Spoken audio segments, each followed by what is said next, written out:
Test 1, 2, testing 1, 2, 3, test 1, 2, test 1, 2, 3.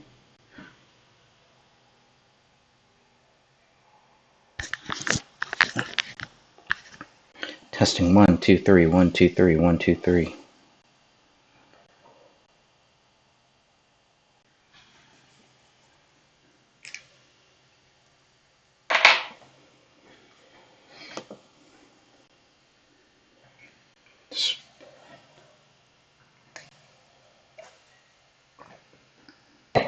Trying to beat the clock here. This podcast recording. But this podcast went really long, by the way. The first one with Detective Gummert also went long, too. That one is 2 hours, 17 minutes. You can see most of them about 1 hour. I mean, the bonus shows are different, not counting the bonus shows, but pretty interesting stuff there. So for everyone who has seen it, who has listened to it, I appreciate that. Appreciate all of you taking some time out to listen to the Gray Stage podcast. Just looking at some of the numbers and how we did in 2021, and we're up, I think, as listenership like 75% up. So I mean, the more we do it, the more people are tuning in and checking it out and going back and rewatching it. I took a little snapshot of the top 10 episodes of the podcast. I thought that was pretty interesting. Some good numbers there. But I'm always shocked to see what people like, what they don't like. You know, I'm kind of leaning away from the music at this point, too. So even some of the past episodes, I may go back and remove some of the music or just kind of draw out some of that music as well. But this was the first show that we did using Zoom, so I will have that one coming up soon. I'm just kind of working on it, almost done, but you can see if I were to not cut anything out right now, it would be at about 1 hour, 48 minutes or so. So, but I'm making some headway on that. I'm looking forward to sharing all of that with you later today for all of you who are watching this live. But I just really need to record the outro, which is kind of long, actually. But I need to get that done so that I can add that to the episode and make sure that I stick to the schedule of having the podcast available on the first of every month, so you can see how far back I am. What a great way to start the year, right? I still got some hours. Even if I don't release it till tonight, it would still be fine. So let's see here. I don't even remember what page it was. So there's Detective 21 questions for Detective Gummert. First episode did really well. We got through the first 12 questions. People seemed to really respond to it, and I was very happy with it. But what I need to add is just everything after question 21 and on. So that's what you're going to hear today. Maybe some outtakes, maybe some of me stuttering, stammering, but yeah, why not? Let's start out the year fresh, new, and revived. And let's make 2022 a great year. Main thing is to not give up on this case. So I hope you all enjoyed listening to the Gray Stage podcast. This was episode number 24 of the Gray Stage podcast, and we were joined by Dan Hinnon, myself, Greg Fernandez Jr., Sophia also joined us, and from Strange Investigations, Mr. William Rail returned to the podcast. And we are looking forward to the next podcast, and we'll be going over some of that. But right now, what I'd like to do is kind of give this podcast a proper outro, and that's what you're going to hear right now. So from the newest version of the book, this is starting at page 113 of 234.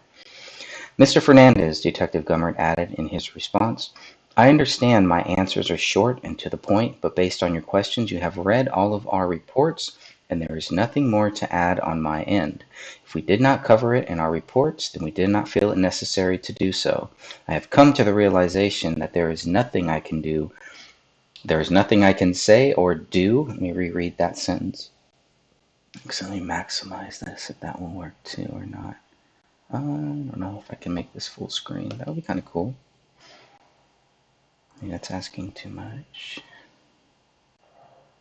Oh, well, not what I wanted, but close enough.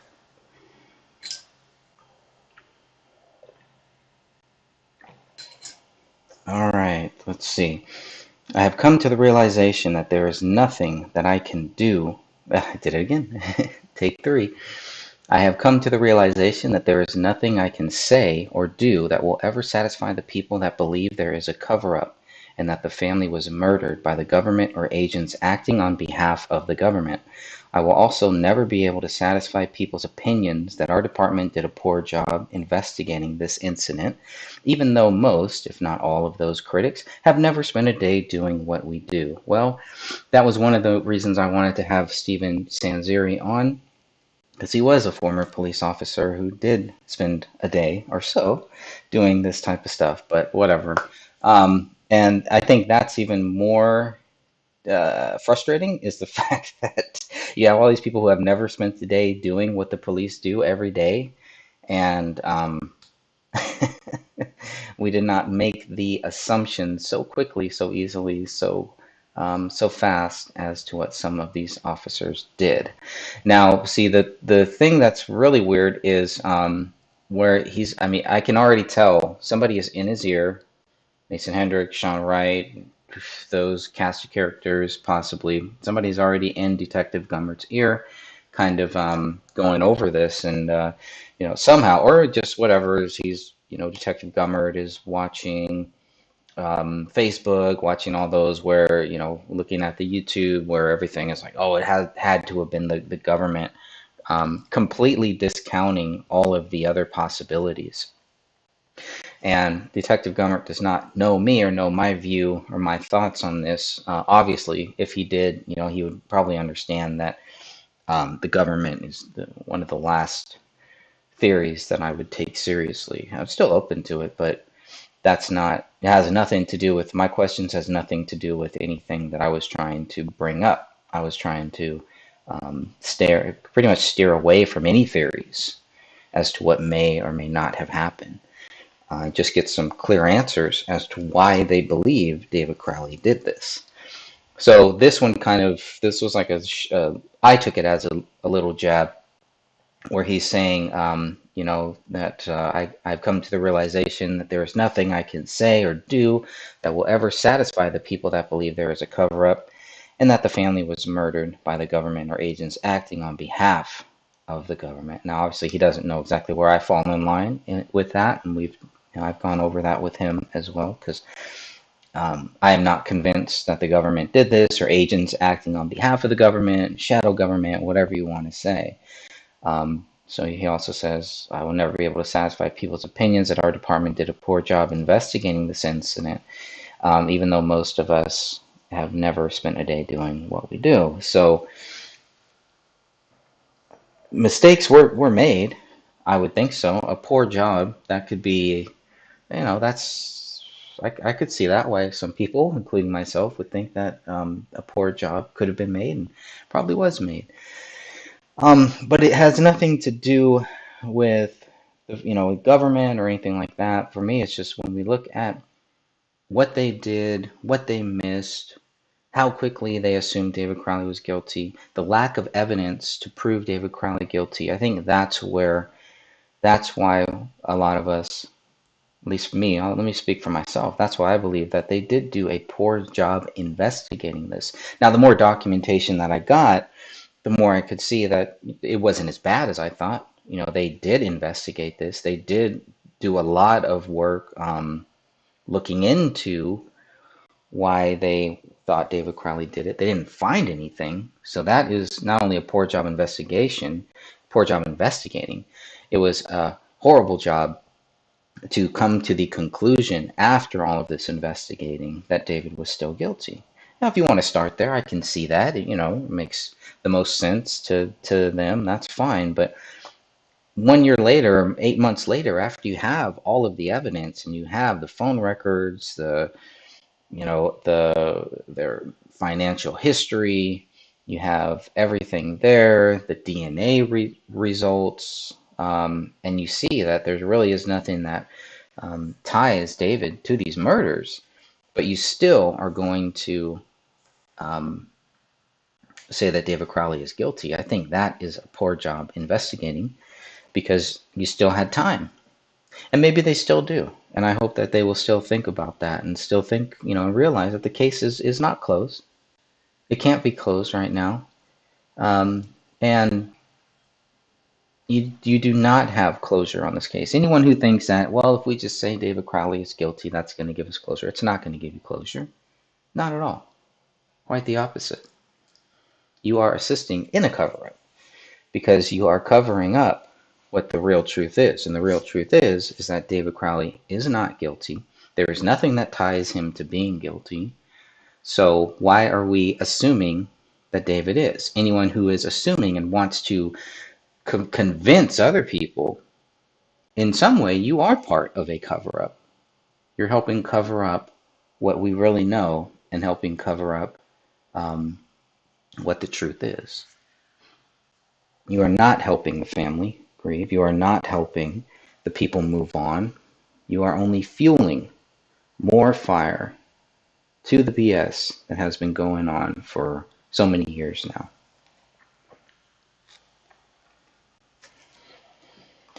All right, let's keep reading on. So in the physical book, the newest edition, that would be page 97. Now we're going to move on. Okay, page 114 here. I am not sure where you fall in your opinions, Gummert continued, but I would hope we could agree on one point, that the lives lost in that home have greatly affected their families. I think we owe it to their families to move on and let them live in peace. They have suffered enough, and continual discussion of this case serves no purpose. Moving forward, I will no longer answer any other questions regarding this case. Time has come for our department to move on. I wish you the best in your future endeavors. He just future endeavored me right there. Take care, Jim.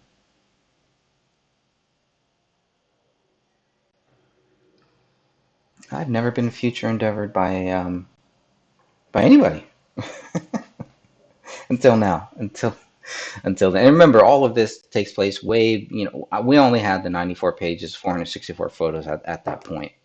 Dan Hennon may have had the additional 711 BCA photos, maybe, but that's questionable too. But we didn't have anything else. We didn't have the DNA, didn't have any of the stuff that we would get months, years later on. This is all that we had. And so looking at that, I was hoping we would get something here that would show why they believe David Crowley was guilty. What evidence did they have? What evidence did they use to prove it? I didn't see it. But I do agree with the point that he makes that the lives lost in this home have greatly affected their families. Not only their families, but a lot of people.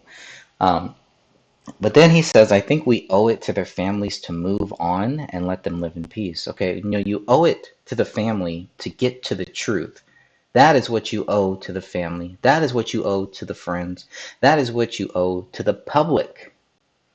Because if it's not true, if David did not do this, then there is still a killer or killers running around out there.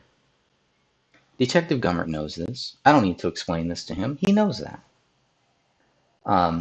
So again, it's, good, bad, good, bad. But anyways, it's kind of the agree to disagree thing. But I mean, this is another thing that we've heard. Well, just move on. Let them, oh my God, let them rest in peace. Let them live in peace. How can you live in peace when there is no closure, when this guy has been accused of a crime that he did not commit? How do you move on from that? How do you get any peace knowing that? You can't. It doesn't happen. They have suffered enough. They have suffered because the department, the Apple Valley Police Department, has failed to prove David Crowley guilty. That is why they have suffered. That is why they continue to suffer. And that is the big shame here. That is the gray shame here. That is the real issue here. Not us looking into it and asking questions. And somehow by doing that, we're not letting the family live in peace, not letting them go to move on. They can move on at any time. I don't control anything that the family or friends do. They want to move on, move on. Best in your future endeavors, okay? But to move on and to act like the case is solved and David Crowley is guilty is complete bullshit. That is not the case here. But if you want to move on from that, you can. But I guarantee you're not going to be able to sleep at night. You're not going to be able to look yourself in the mirror knowing what really happened. You're going to continue to question it too. So let me question it for you then. All right? I know how difficult it can be for friends, for family, to try to get information that we've been getting, that we've been trying to get. If we can do it, the family can do it too, if they really want to know. And some of them will, and some of them one day will. One day, you watch, it will happen. The family, somebody from the family will come out and say, you know what? Yeah, we should take another look at this. Yeah, we should spend some time on this. You know, this is a young, I mean, anyone who has a child, who has a niece, a nephew, spend any time around children, should completely understand what we're doing, why we do what we do, why we continue to do this here. And if you want to take David Crowley out of it, all that, whatever, you know, Kamel, you want to think she's crazy and everything too, that's fine. But I mean, to say that you're going to move on and living in peace, to let the family live in peace means to not ask any more questions, to forget about this case when there is clearly no evidence David Crowley did this. To me, that just doesn't make sense. You know, it just doesn't add up. There's no closure there. What type of closure do you think that you're going to get from that? You're not. All right. Should I move on and stop rambling here? Perhaps. So moving on, he's not going to answer any other questions regarding the case. But I do appreciate Jim Gummert for answering these 21 questions. I will make that very, very clear. And whoever he had to get clearance from to answer those questions. Thank you all. But the time has come for their department to move on. So they can't tie David to the murder weapon. They have no motive, no reason why David did this, but because they couldn't find that anyone else did it, it must be David. That's their response. Is that the response that you want from your local law enforcement? If something like this happens, is that the response that you're looking for? As a citizen, ask yourself that. Ask yourself that. Situations like this could then happen. You could be involved in a situation like this. Anyone could be. Is this how you want your investigators to respond to an alleged, assumed double murder suicide? This is what you want? I don't think so. I don't think Detective Gummert would want this. Okay. So after I read that, hey Jet, how are you? The authorities best leave that case unsolved. Spinal Tap. Yeah, I still need to see that Spinal Tap movie. I hear it's really good. I saw the Teddy Bear Picnic one, which is about the Bohemian Grove. That's as far as I got. Thanks for joining me here. Just doing some recording for the podcast, and I figured, well, might as well go live, right? Let's kick off the whole year, letting people know how far behind I am here. But like I said, just a few more, maybe another half hour or so to edit the major portion of this last podcast, and but I need to read all this and then add all this into the podcast, and figured why not start the new year off with a bang. You know, I was in bed before New Year, I think. So it gives you an idea of where I'm at in this new year. I usually wait up every year, but not this year. So anyways, hope you had a great, hope your new year was New Year's Eve was awesome, and hope you were safe, and everybody and your family and friends were all safe too. And everyone listening to this, watching this later, Happy New Year, Happy 2022.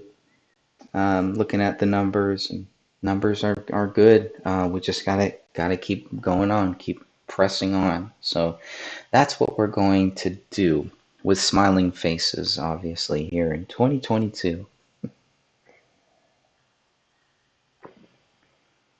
All right, so that's one page of recording down. Let's see, responding to 21 answers. Yes, because we asked 21 questions, we got 21 answers, and after we did that, here's what I wrote in my book here. I often think about all the strange things surrounding this case. The murder weapon found next to David's left hand, no latent fingerprints on the blood-smeared wall, the rush to assume David wrote 2 sentences on the notepad in the office bedroom, and the typed note in the kitchen. David's fingerprints and DNA were not found on the laptop. Considering the opened rear slider and an unlocked kitchen window, how important was it to point out there were no signs of forced entry into the house? Would the open gun safe in the bedroom and the open knife in the living room qualify as possible signs of a struggle? What about the bullet that ripped into the living room floor and the unspent round nearby? Would those qualify as possible signs of a struggle as well? 2 or more DNA profiles were found on the bullet, item 53, that rolled out of the living room carpet days after the bodies and bullets were removed from the Crowley home. One of those DNA profiles matched Rania, but not David or Kamel. Who did the second DNA profile belong to? To top it all off, we have item 57, a bullet found a month after the bodies were removed from the home. Results show the absence of blood, but a match to David's DNA. So we know Chris Klein and Mason Hendricks saw the bullet hole in the living room attic on January 19th, but we don't know when Detective Gummert saw the bullet hole. I saw it, wrote Detective Gummert, unknown of exact date. One of the most common questions related to the missing body parts inside the house is, what did the dog eat? Most of David's head was missing, along with his right hand. Not much was left of Kamel's skull either, and both of her hands were missing. Despite the claim made by Mason Hendricks that Rania's body was not disturbed, the daughter's entire right arm was missing. One of her ribs were fractured. Those body parts were never found, according to Detective Gummert. Detective Gummert believes Palaio survived by eating the missing body parts and drinking the water from inside the toilets. 2 of the 3 toilet lids in the house were left open. Photographs taken by investigators show how little water was left in Rania's bathroom toilet, as well as the basement toilet. The detective has recently confirmed dog feces tests were never conducted in this case. Detective Gummert also confirmed that neither the FBI nor the Department of Homeland Security were involved in their investigation. Quote, not contacted, no investigation. These detective statements contradicted statements made by Mason Hendricks and Sean Wright. Hendricks believes the reason why the investigation took so long was because of the FBI and the DHS. Sean Wright advised me to stay away from people asking questions about this case like Dan Hennon and Thomas Lapp, so I could avoid being put under a microscope by the DHS. In a police report by Mr. Gummert, he made it seem like all communication between the police department and the Alam family went through Kamel's sister. This is what he wrote. Sidra asked that I only contact her directly regarding the incident. She stated her father is under a lot of stress due to what is going on with her mother, and she felt that it best that she be the go-between between us and her father. I advised Sidra that I would work with her on a daily basis to provide her updates, and that she could contact me if she had any questions or concerns about the investigation. I was annoyed. That's the end of Gummert's quote. Back to me. I was annoyed. I was frustrated. I was upset when I learned that Detective Gummert did not tell me the truth when I asked about his contact with Mr. Anju Malam, Kamel's father. Did you ever speak to Anju Malam? I asked. No, Detective Gummert responded. A few days later, Independent researcher Dan Hinnon went to the Apple Valley Police Department to pick up the contents of his second disclosure request about the alleged double murder-suicide. Dan was not expecting to meet with Detective Gummert that day, but the two men ended up speaking up for about 20 minutes in the police station lobby. When Dan Hinnon asked the detective if he ever spoke with Angela Malone, Gummert's answer was yes. I'm glad this detective took the time to speak with Dan, but why would he tell me he would not be answering any further questions about the case and then initiate a meet and greet with Dan Hinnon a few days later? Pretty interesting. More so, why would this detective give Dan and I two different answers to the same question about Mr. Alon? On June 2nd, 2016, I wrote back to Mr. Gummert, hoping to find out why he gave Dan Hinnon and I two completely different answers to the same question. Hello, Mr. Gummert, I wrote in the email. Sorry to bother you, and I know you are not discussing the case anymore, but for the purpose of accuracy in writing my articles, I have to ask you to clarify question number 16, when I asked if you ever spoke with Mr. Anjem Alon, Kamel's father. In the answer, you stated no, but Dan Hinnon told me you told him yes. Can you please help clear this up? Did you ever speak with Anjem Alon? Here's what he wrote. The following day, Detective Gummert responded, my apologies, I answered the question incorrectly. I have spoken to Kamel's father on several occasions. Hopefully that clears it up. Have a good day. Is there a reason why you answered incorrectly? I asked. A mistake on my part, Detective Gummert wrote back, not trying to hide anything. A mistake on my part, Detective Gummert wrote back, not trying to hide anything. And there it is. There it is. Just a mistake. Another mistake. Now, I won't go this far, but obviously one could, say, well, he answered incorrectly. There was a mistake made on question number 16. What about the other 20 questions? Were there any mistakes made there too? As a Christian, I like to give people the benefit of the doubt. And I do not like to accuse people without proof, right? And I don't care if people think that I am accusing people by what I say. It's more about, do I believe that I was accusing somebody in what I said? So that's what matters to me. Because I would not want to be wrongly accused of something. And David Crowley was wrongly accused of something. So we have to start there. So anybody and everybody looking at this case, take note of that. Just always keep that in the back of your mind. Yes, we have theories. Yes, we have things. Yes, you have to look under every rock, as you're going to hear, as you heard by this point, as you've heard when Mr. William Rail was talking about, we were going back and forth a little bit about, do we, take what Mr. Hendricks and Sean Wright say? How far do we dig into what they're saying? Are they just trying to lead us into a tailspin? When they talk about the Department of Homeland Security was involved, the FBI were involved, you guys don't want to get involved in this, you don't want them on your tail. How much of that do we dig deep into? And so that's why it's so great to have so many researchers who can dig into different things, take different angles, and look at different topics, and then we can all just kind of share what we think. So, iconic iconic meerkat, how are you? Happy 2022. Says funny how Paleo, the Wonder Pooch, is inserted into the case when things can't be explained. Good point. That's it. Yeah. I mean, someone would know that, right? Keep that dog there. I mean, it just looks so heavily planned. Everything here, just looking at the crime scene, just looks so planned. Lots of planning went into that. The planning had to include that dog. Too bad the dog couldn't speak. You get the dog in a police lineup, you may be very surprised at what you find, or maybe not. It may confirm some of your preconceived notions and suspicions.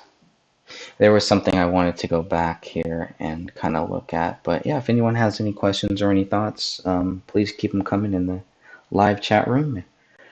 We are here, our first live chat in 2022, and we should be back tomorrow around the same bat time, same bat channel. And hopefully Sophia, William, Rick may join us. I'm not sure if Catherine will be able to join us or not, but we'll invite some other people. So around this time, we'll do another hour, maybe 2 hours or so. Just kind of, I got a few things to talk about, and I'm sure William does too. I think William's also going to live stream it on his Strange Investigations Twitch channel. I did start a TikTok channel. I only have one video. It's the only video.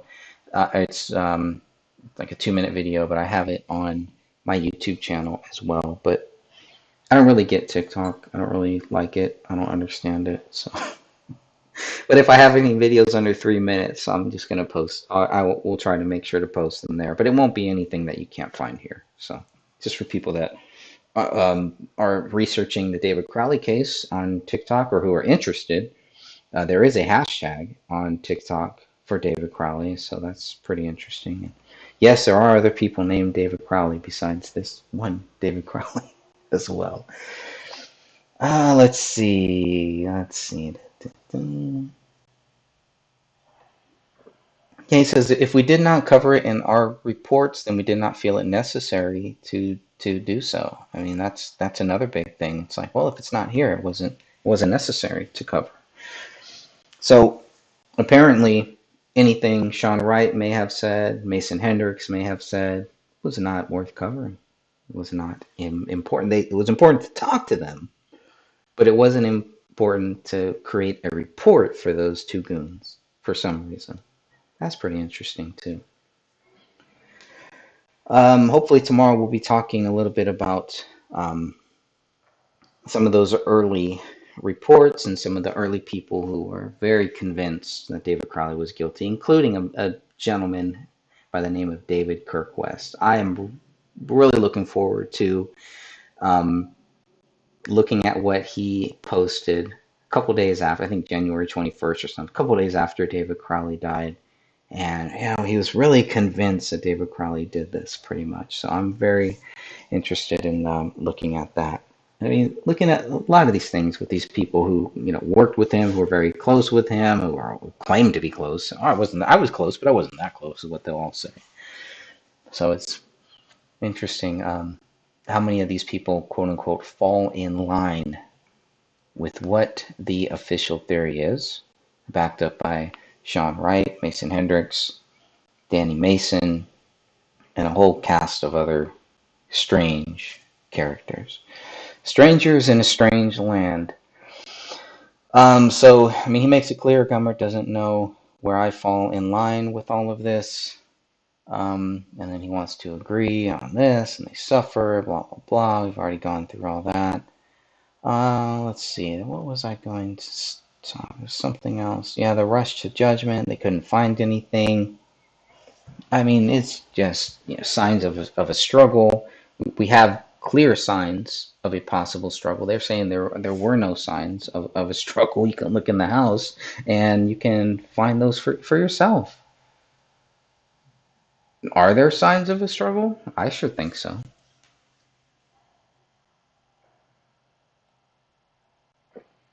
The police never touch up on this DNA, the missing DNA profile. Now there's two here. This is just one of them. But they never follow up on this. But this here, right here, 2 instances of DNA in that house. Unknown DNA. Never followed up on. Does the family know about that? Does that bring them peace to know that there was somebody else in that house, that there's another DNA profile, 1 or 2, maybe even more, at least 1, found in 2 separate rooms, unknown DNA? In the living room with item 53, in David's office bedroom, there's unknown DNA there too? How could this be? Hey, Star, how are you? Hope this year is better. Yeah, I hope this year is better too. I think it can only get better. Well, maybe not. Some people may say it can only get worse from here, but you know, life is great. There's so much beauty in this world. There's so much light in this world. We have to be that light, right? Can't let the darkness win. The darkness will continue to try to hover over us and create shadows, but we are that light. We need to stay that way. Stay that light. Happy New Year to you too. God bless you all. Thank you all for at least taking a look in this. I know we have so much going on. This is not our hill to die on. My friend Krippert always makes that clear. This is not our hill to die on, but it is a very important case. And obviously, my hill to die on is related to my Christianity, and it'll only be like that. So yeah, things will get darker, but we're going to stay strong. And as it gets darker, we have to be that light in this darkness. And at the very least, that's all we can continue to do. Star also says, "Let's hope the lockdown's in." Yeah, depending on what state you're in, right? You may be in California, the way it's saying, because their lockdowns, it's really interesting. If you talk to people from different states, ask them about that. How are these lockdowns going? What's going on with them? And I'm finding a lot of different answers in different states. Some are open. Some states are really open. I'm very concerned about COVID false positives too. A lot of people. It's flu season. We get flu here every year. So I mean, how not all of it has to be COVID. Doesn't have to be COVID. So there could be a lot of false positives. That's all I'm saying. Um, it's just so weird right now. Such a strange time. It's getting way out of hand. Yeah, the lockdowns are getting way out of hand, especially in California. I was really disappointed when when we could not get rid of Gavin Newsom. People reluctantly, voted to keep him there for whatever reason, and you get what you vote for, unfortunately. But again, God puts us here for a reason. All of this is happening for a reason, and we are going to make it out of this somehow, some way. That will happen. If you read your scripture, you know how bad it gets, and we're not even there yet. So all of this is just training, just testing for whatever is next to come, and we have to stand strong, do the right thing, be good people, help people when you can, but be a good human being, be the best human that you can. That's all. You can't do anything else. You can only control what you do. You can't control what anybody else does. I think David predicted the lockdown and COVID. Star says, "Yeah, Star. Yeah, I think you're right. If you read David's 2013 script, which we do have on my website, you can read that. And if you read I've kind of organized some of this stuff here. If you scroll down on my website, thegraystage.wordpress.com, and the 2013 script, yeah, you could even say right back in the 2012 trailer, but the 2013 script, there are some very strange. It's almost like a post-COVID world, is what he's writing, and the 2014 script too. But the 2013 script, it's more in your face, people wearing masks. Actually, one person is drinking a frappuccino with a mask on. It's just pretty interesting. There's vaccines that are mentioned in the 2013 script. So yeah, he was definitely on to something. A lot of people have asked me, can you picture what it would be like if David Crowley was here right now, looking at everything happening?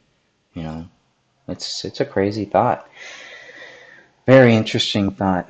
Um, Star also says it's bad. You can't eat at a restaurant without proof you got vaccinated. Yeah, that's crazy. I'm not supporting any restaurant that is going to make me show my papers for anything, right? No, no, no. I'm good. I'll just buy my own food, do my own thing. It's still kind of crazy to see. I still see people They're driving in their car. There's one or two people in the car, and they have masks on. I mean, it's bad enough if you're driving alone with a mask. You're sitting right next to somebody with a mask. I mean, I can see if somebody is sick, if you're sick and you have to go out and you have to go shopping or something like that, and you wear a mask, I could see that. I remember I was doing Christmas shopping and this person was walking around the store coughing. Like if anyone should be wearing a mask, it should be that person. But no, they don't need to wear a mask. They get their shots and they get everybody else sick because they're walking around with that shot. It's just crazy. It's all crazy stuff. Star also says it reminds me of the concept of gray state, and you can't buy without the mark. Now you can't buy without a COVID certified. Yeah, it's almost like it's a precursor to the mark of the beast, is what it sounds like.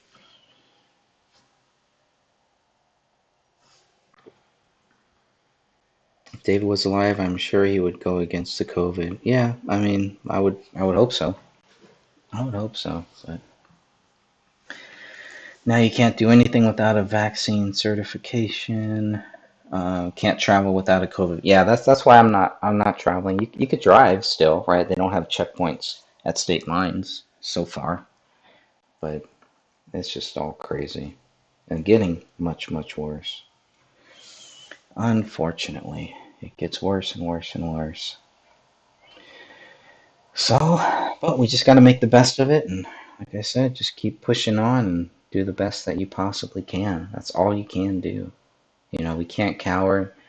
Like even in David's 2012 trailer, those who panic die first. So can't panic, can't fear. We just got to keep pushing on. And it's easier said than done sometimes. And things are tough right now. It's very tough for people who are struggling with that. I know people who are struggling with, hey, if I don't get this shot, I'm going to lose my job. And that's a tough one. That's a very tough one. So, and I don't fault anybody who does want to get the shot or anyone who doesn't. That's your choice.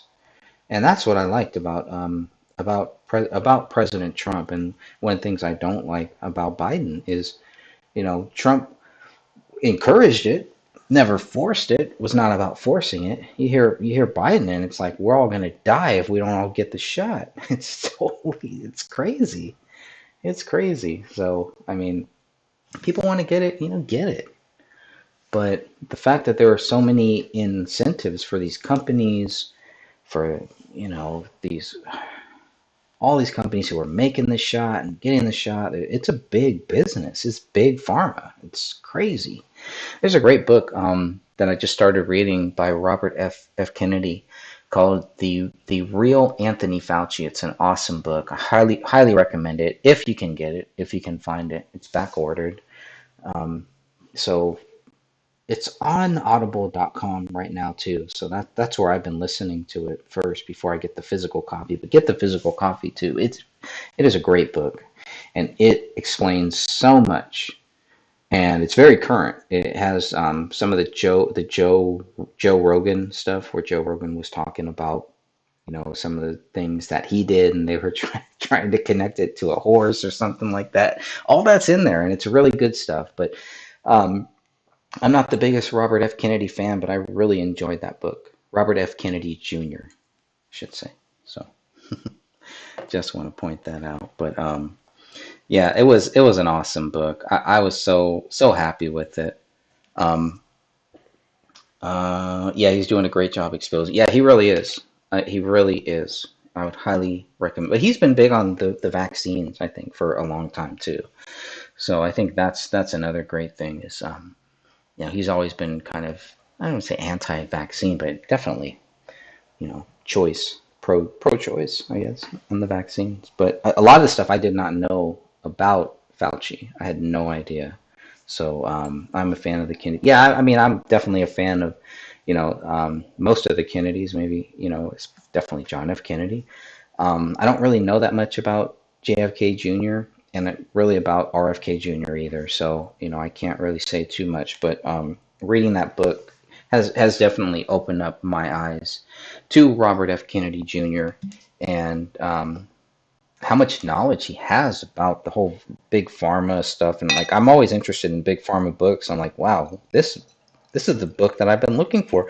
Just in the few first chapters, there's so much great data there. So much great data. So anyone who is looking into COVID and wants to learn more about that, he provides so much factual stuff and so many things that he did, and just really exposes Anthony Fauci. Like I said before, I saw Fauci during Trump's press conferences. I had no idea who this guy was or how shady he was and is. So crazy. Let's see. JFK was what made me question the things I learned. Yeah, watching JFK the movie is what opened up my eyes. Before 911, before all of that, that movie really got me thinking. Then when I read Jim Garrison's book, On the Trail of the Assassins, it was probably one of the greatest books that I've ever read. And Jim Garrison, some stuff that Jim Garrison uses, or used or did, I try to use in this David Crowley case too. I think there is a lot of tactics, a lot of things that he did, a lot of things that he was looking at that you could use in this David Crowley case for your research purposes. Just the way that Jim Garrison was looking into the JFK case, his research, the way that he researched, all of that, all those tactics can be used to a case like this, and that's what's really helped me. You think about, okay, what is probable, what is possible, but the way that Jim Garrison helped expose the JFK stuff is just, I mean, we wouldn't have the kill shot without Jim Garrison. We would not have that. Mark Lane will tell you that. A lot of these guys will tell you that. Jim Garrison really opened up those doors, got it into court. I mean, that is like unheard of nowadays. I mean, this was back in the '70s or late '60s. So yeah, it's and he learned so many different things, but yeah, that was a great one. But yes, I definitely agree. That really helped me. That made me question a lot of things, including 911, including this case here. All great tactics that we can use, and Kevin Costner, I think, did a great job playing that role too.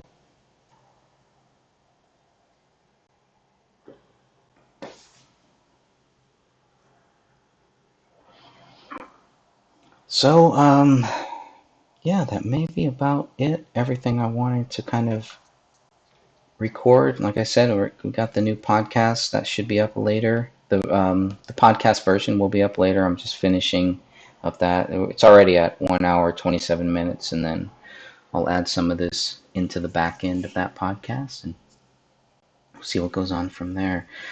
Gaddafi, before he was killed, gave a speech about JFK, who gave the green light to kill. Oh, interesting. I'll have to go and look that. I don't think I've read about that. That would be interesting. Maybe you can drop that in the comments, or send that over to me at thegraystage@gmail.com. I'd be interested to check up on that, maybe read up on some of that stuff too. So that would be awesome. Doesn't surprise me. There's a great book if you've never read by Dick Russell. It's called The Man Who Knew Too Much. It is an awesome book on John F. Kennedy, one of the best John F. Kennedy books that I've read. So much data. Some people, even his friends, have called it the man who wrote too much, because it's like 800 pages and just so much data. For any JFK researcher, that is a great book to get. Let's see, Dick Russell, The Man Who Knew Too Much. This is about Richard Case Nagel, and again, awesome book. I highly recommend this book for every JFK researcher. It's really, really good. Definitely worth it. Make sure that you get the longer version. I think he did like a shorter version at some point.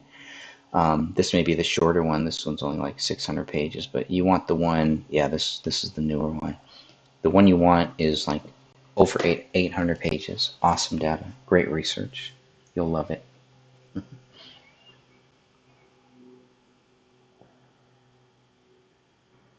So look forward to that. All right, good peeps. I think I'm going to shut this one down. Oh, Star says there was another man too also stated the same thing about who gave the green light. Both men said the same thing. David Ben Gurion. So David Ben Gurion is the person who gave the green light, or is that one of the, or that's the guy who said that? Um, yeah, most of the videos are banned. Yeah, yeah, lots of videos are getting banned. YouTube is just horrible. I did a Christmas video, a live Christmas video on my other channel, and it got taken down from YouTube because I mentioned, I mean, really it was like 30 seconds, and I mentioned voter fraud 2020, and they took the video down for that. It was so funny. Whatever.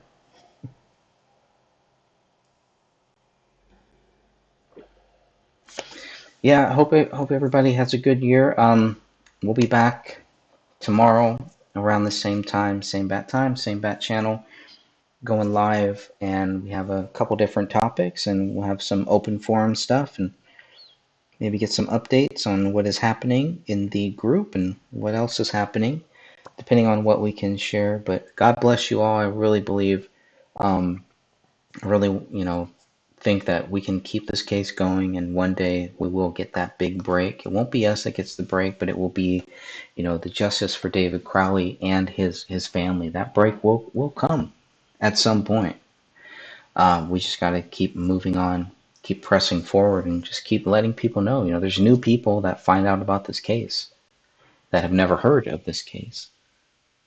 People that may be able to help, and family and friends of David Crowley who, you know, at some point are going to get fed up and are going to need to stand right here with us. So, God bless you all. And I hope you all have a great day. And until tomorrow, please come back tomorrow and we'll have a live chat room for that too.